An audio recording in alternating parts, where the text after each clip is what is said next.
tattoo industry is big everywhere in the country right now. It's one of the fastest growing industries in America. Our insurance policy provides coverage for both general and professional liability.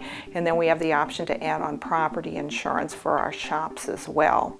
The typical premium for a tattoo shop depends on how many people they have in the shop that we're going to be insuring.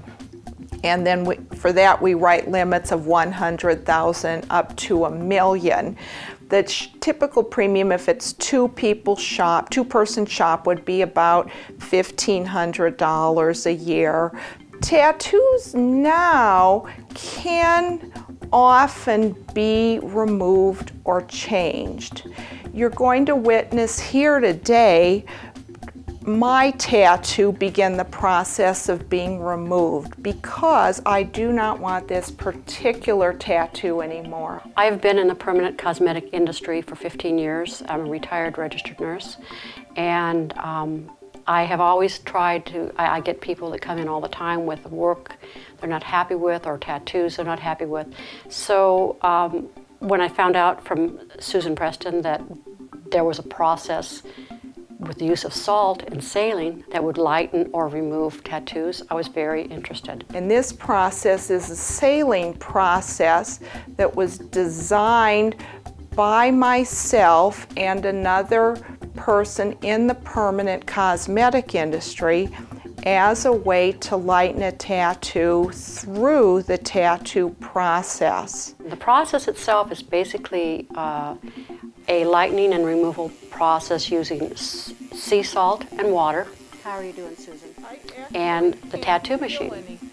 And where you got the permanent makeup or the tattoo done, you use the same machine that it was put in with, the ink or the pigment was put in with. You use the same machine to open up the skin by tattooing over it, of course after anesthetic, and opening up the skin down to the level of the pigment or the ink.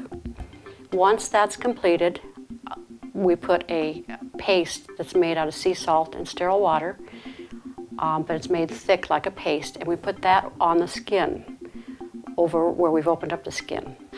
We leave that on 10 minutes, clean it off, put a bandage, a non-stick bandage on it, and what happens is during that 10 minutes the salt soaks down into the skin, and by the process of osmosis it will pull out the ink or the pigment.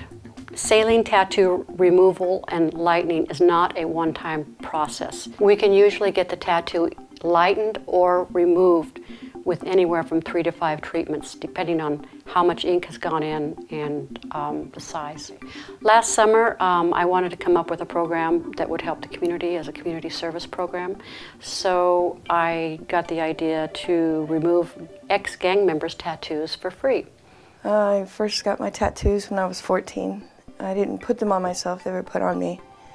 And was jumped into a gang, and that was my family for the majority of my younger years. My daughters found Mary Arnold Permanent Cosmetics and said that it was free. She was helping the community out, and I decided to call her, and she's been helping me out ever since. Removing the tattoos is fairly simple because she numbs it as she's removing it and then uses sea salt, and it only takes a couple of times, so it's fairly easy. The teardrops, especially the teardrops, has been an impact that you wouldn't believe. I mean, I can walk into a restaurant and be served without those glances I've been getting for the past 25 years. It's just been very positive, this whole treatment, and she's made a complete impact on my life by helping me this way.